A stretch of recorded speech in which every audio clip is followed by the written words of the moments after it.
Greetings, I'm Solidus-Skully and welcome back to the Kingdom Hearts commentary. And this is basically the king's reasons for pretty much just up and abandoning his kingdom.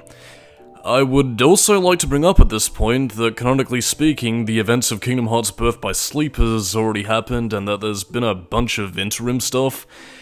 Well, I don't know. Again, to keep things simple for the sake of Kingdom Hearts 1, I'll address Birth by Sleep and everything else from the Union Cross ship when we get to it, but yeah, in this case the stars are blinking out, which in this case is meant to be indicative of different worlds all across the cosmos, / universe, multiverse, I think that's meant to be what it is. But yeah, regardless of such, the king has basically gone off on a little bit of a quest to, well, get to the source of darkness, and this is covered a little bit in greater clarity in 0.2 fragmentary passage, Birth by Sleep thing. Basically the prequel game set right before Kingdom Hearts 3, which was meant to be the opening if I remember correctly, but was set right at the end of Kingdom Hearts 1, for some reason. Again, I can see why this chronology gets confusing when you try and explain it, which is why I often tout the phrase that Kingdom Hearts is often better experienced rather than explained to you, because anything is more confusing when it's explained to you, because wordy things that come out of people's mouths is boring, whereas witnessing things is engaging. Anyway, basically what's going on with this scene is that Donald and Goofy are going to be teaming up with Jiminy Jillikers here, the Pete Best of the Sora, Donald and Goofy trio. We hope for your safe return. Please, help the king. Who isn't even here, and basically just left them instructions to find Leon, and no, that isn't the Leon of the Resident Evil variety, it's Leon as in... well, we'll get to him, but I won't refer to him as Leon, because, well, we'll get to that. And look at all those Mickey heads across the wall! It looks like a lucky emblem who's very narcissistic. Now, one thing I also want to point out with Donald and Goofy's outfits here, like, you might think that would be the outfit they'll be using throughout the majority of the series, but, no. They actually change out of this. There's a bit of trivia regarding that, but I'll get to that in a little bit. Maybe when we get to the end of the game, because I feel it's a little bit more appropriate there. I might have already brought it up in Chain of Memories, but whatever. But anyway, their outfits here are actually very... classic kind of Final Fantasy-ish, like, I mean, especially with Goofy's sort of like one-armed soldier kind of apparel. I don't know. It seems like something that would have been more fitting how we had like the Final Fantasy 1 through 6 era character designs, but I don't know. Then again, I think it was when, was it Amano, I think? When he was still doing the artwork, but again, in typical Tetsuya Nomura fashion, we've got belts, zippers up the yin-yang, which will only get worse as we get to Donald and Goofy's official outfits. And of course, this is pretty much going to be our traveling spaceship that we'll be seeing throughout a majority of the game. And, well, yeah, there is a certain gameplay facet, but we're going to be ignoring that.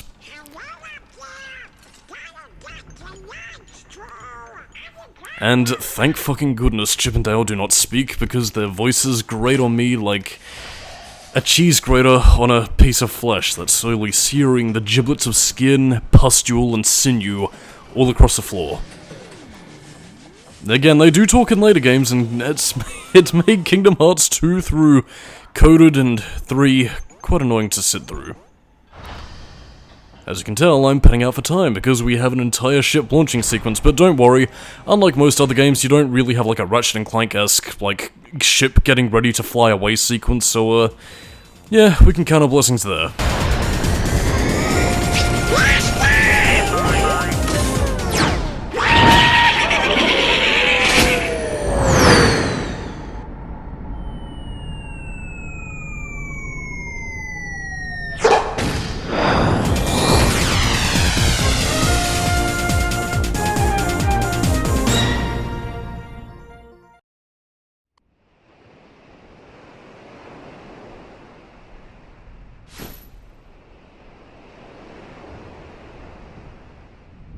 I just can't wait.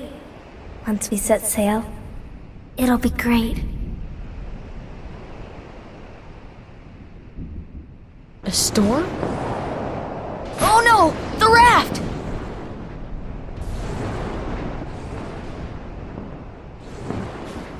Sora! Dinner's ready! Come on down! Sora? And this will be the one and only appearance of Sora's mother, who will be never seen again and will be consumed by darkness promptly.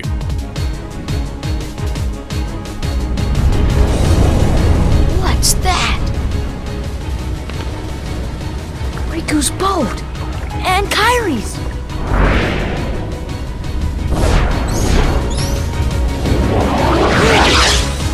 Oh god, the Heartless! They're reals! And again, you might see me trying to attack the Heartless, which to most experienced players wondering why the fuck I'm doing that, but it's actually something I learned rather recently. Is that apparently, like, I mean, you can't damage the Heartless with a wooden sword, except you can, it's just in very small increments, so you can technically damage the Heartless, but really, why are you even bothering?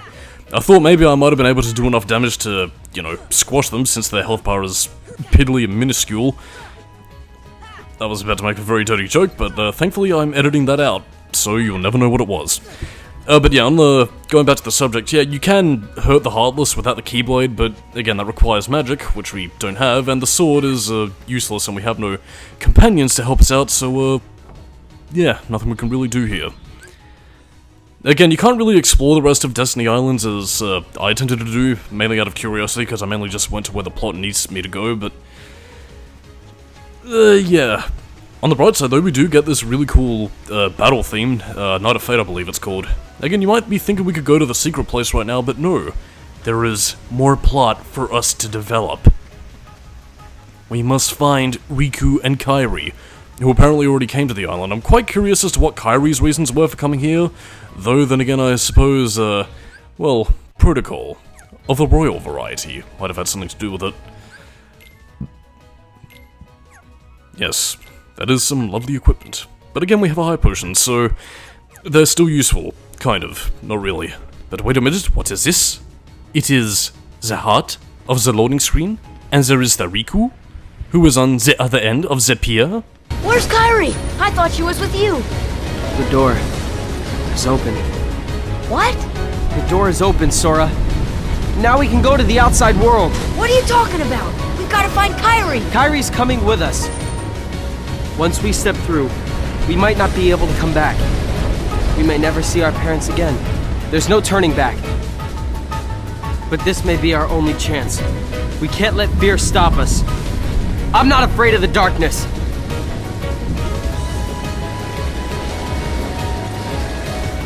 Riku.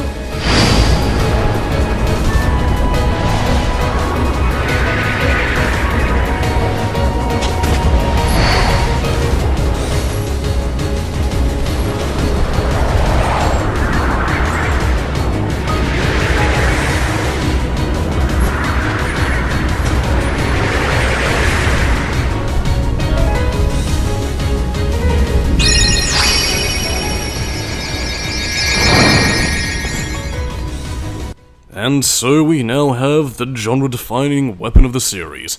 This is the Keyblade. It's basically a magical sword made of light, and it unlocks doors. Or at least it was meant to initially, now it just shoots out like a laser beam that's all anime and cool.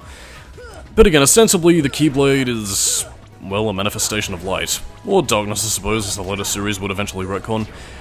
But again, we'll get to that little snafu that a lot of people like to complain about as we go on. Again, the Heartless are pretty much a cakewalk at this point. Again, you can take them out in just one swing, even if you are at the appropriate level the game expects you to be at, but yeah, not really too much to do here. Now, you might be wondering why Riku decided to open this giant portal of darkness all upon the island and basically end up destroying it, though I imagine the destruction part was kind of out of his knowledge. But again, it is implied heavily in the cutscene right at the end of the last part, actually, that Riku overheard what Sora and Kairi were saying, and that they were ostensibly going to be abandoning him. So, yeah, he wasn't exactly too kosher with this womanly thing abducting his boyfriend.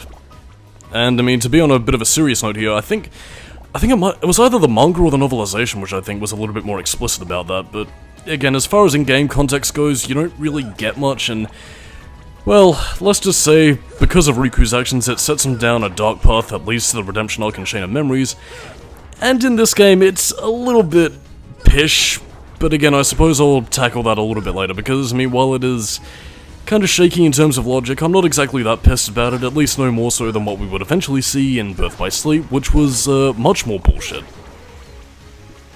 Wow, the Birth by Sleep commentary is going to be very negative, but on the bright side we have Kingdom Hearts 1, the game as we know and love it.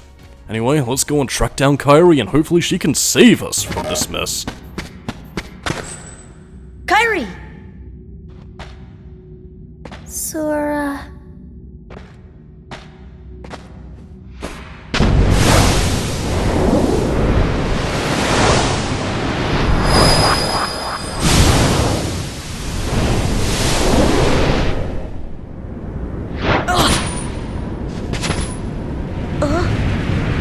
Whoa!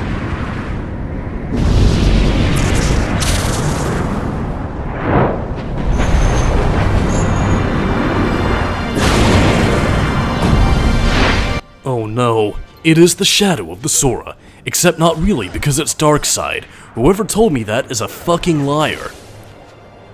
But again, Darkseid, well, again, he's really not much. Your real first boss, which is what'll happen when we get to the next area, will be, more of a challenge. Just get up and hit his head, get those tasty tech points, and you should be golden, dudes. Though I will say, I do quite like the surroundings here. I don't know, like, I mean, it's a very climactic, way to sort of start off the game. Your tutorial area is being destroyed, all your home comforts are going away. So again, on that note, I'm Solidus-Skully, keeping new metal, and I will see you next time on the Kingdom Hearts commentary. Bye-bye. No.